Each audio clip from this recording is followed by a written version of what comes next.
करने जा रही है सरकार?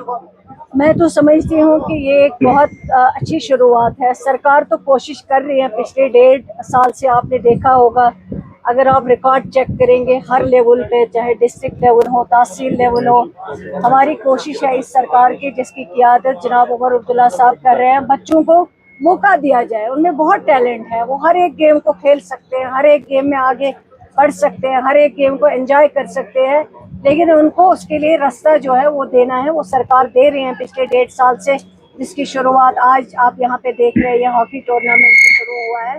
तो इसी तरह आगे भी सरकार कोशिश करती रहेगी ताकि बच्चों को मौका मिले आगे बढ़ने का। महबूबा मुफ्ती ने लेटर्स लिखी है उमर साहब को, LOP को, तारिक मीर को कि एक ज्वाइंट प्लेटफॉर्म बनाया जाए और उसके हवाले से सरकार से बात करें। क्या इसको एक एज ए पॉलिटिकल गिमिक आप देखती हैं या ये सिंसियर एफर्ट इसको आप मानती हैं? अगर आपको याद होगा, जब 19 के बाद एक PAGD बना था, जिसमें कादिसानी डॉक्टर फारूक अब्दुल्ला साहब ने कोशिश की थी कि जम्मू कश्मीर की जितनी भी पॉलिटिकल पार्टीज़ हैं वो एक प्लेटफॉर्म पे जमा हो और वहाँ से जम्मू कश्मीर के लोगों की हम बात करें, जम्मू कश्मीर के लोगों की नुमाइंदगी करें।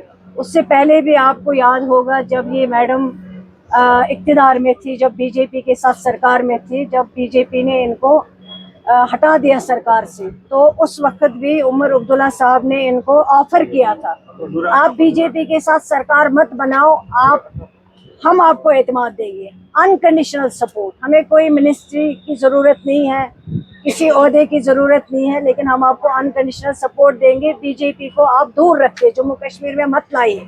लेकिन उस वक्त इसको इक़्तिदार की भूख थी और इन्होंने वो सपोर्ट ठुकरा दिया, जबकि हमने कहा था अनकंडीशनल सपोर्ट। आपको भी याद होगा जब उमर अब्दुल्ला साहब ने ये चीज़ उनको सामने रखी थी, ऑफ़र किया था, लेकिन उन्होंने ठुकराया क्योंकि वो कुर्सी पे बैठना चाहती थी। तो उसके बाद उन्होंने BJP को यहाँ लाया, हमारे लिए इतनी मुश्किल चीज़ें यहाँ खड़ी कर दी। आज आपके पास स्टेट नहीं है, आपके पास 370 नहीं है, आपके पास 35A नहीं है, आपके पास नौकरियाँ नहीं है, बेरोज़गार जवान है, आपके हज़ारों लोग जेलों में हैं, होम आपके पास नहीं है, आपके पास बाकी जो पावर है वो नहीं है। तो अब ये आज जब फारूक अब्दुल्ला साहब फिर वापस आए, उन्होंने एक प्लेटफॉर्म पे सबको दावत दी है, सारी पॉलिटिकल पार्टीज को एक जगह जमा होके, जब 19 के बाद। लेकिन ये मोहतरमा, इन्होंने इतनी तबाही की थी, बर्बादी की थी जम्मू कश्मीर की, फिर भी फारूक अब्दुल्ला साहब ने सबको अलग करके, सब चीज़ों को अलग रख के इनको दावत दी कि हम एक प्लेटफॉर्म पे जमा होंगे। फिर जब PAGD बनी तो क्या किया उन्होंने, उसके साथ क्या किया उन्होंने? आज इसका सिर्फ गरज है कि इक़्तिदार किस तरीके से ये इक़्तिदार हासिल करें, उसके लिए कोशिश कर रही है। बाकी लोगों के लिए इसकी कोई सिंसियरिटी नहीं है, कोई वफादारी नहीं है। इन्होंने तबाह और बर्बाद किया है जम्मू कश्मीर को। आज हम अगर सारी चीज़ें देख रहे हैं, इनकी मेहरबानी है, लेकिन मैं समझती हूँ अगर जम्मू कश्मीर के लोगों की आवाज़ हम उठा सकते हैं, इनकी बात कर सकते हैं, चाहे वो स्टेटहुड हो, चाहे वो 35A की बात हो, चाहे वो 370 की बात हो, चाहे वो हमारी आइडेंटिटी की बात हो, चाहे वो हमारी शनाख्त की बात हो, उसके लिए अगर हम सब, जो नेशनल कॉन्फ्रेंस ने हमेशा चाहा कि इकट्ठे आइए, सब इसके लिए बात करेंगे, लोगों की बात करेंगे, लेकिन उस वक्त इस चीज़ को उन्होंने एग्री नहीं किया, माना नहीं। PAGD में आके भी वो PAGD से बाहर चली गई। जम्मू में आज फिर से तशद्दुद हुआ है, वहाँ कैसे पे देखते हैं? How do you see the development in Ladakh happening? And what is your government contemplating about with regard to that? मैं समझती हूँ कि अगर लद्दाख को दिया गया है तो जम्मू कश्मीर के लोगों का भी हक बनता है।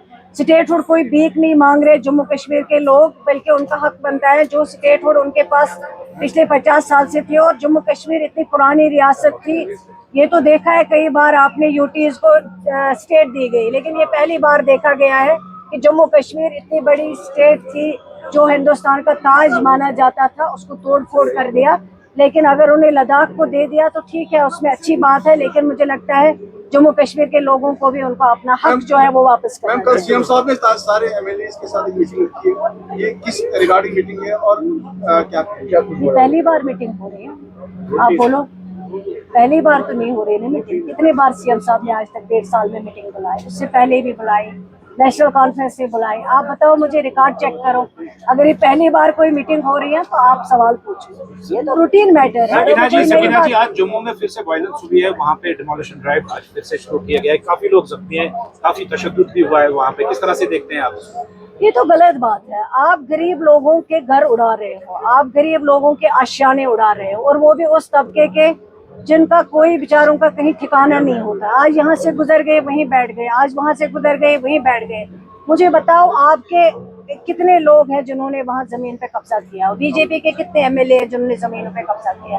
उनके ऊपर क्यों नहीं कार्रवाई होती? आप गरीब को हमेशा क्यों निशाना बनाते हैं? उससे क्या मिलेगा आपको? वो लोग जिन्होंने हजारों कनाल पे कब्जा किया है उनके ऊपर डिमोलिशन क्यों नहीं करते हो? जब आपको टारगेट बनाना होता अक्सर आप गरीब को टारगेट बनाते हो, उससे कोई चीज मिलती नहीं है। ये सबसे दुख की बात है अगर ये हो रहा है। मैं कहती हूँ उसके लिए जितना भी अफसोस और दुख किया जाए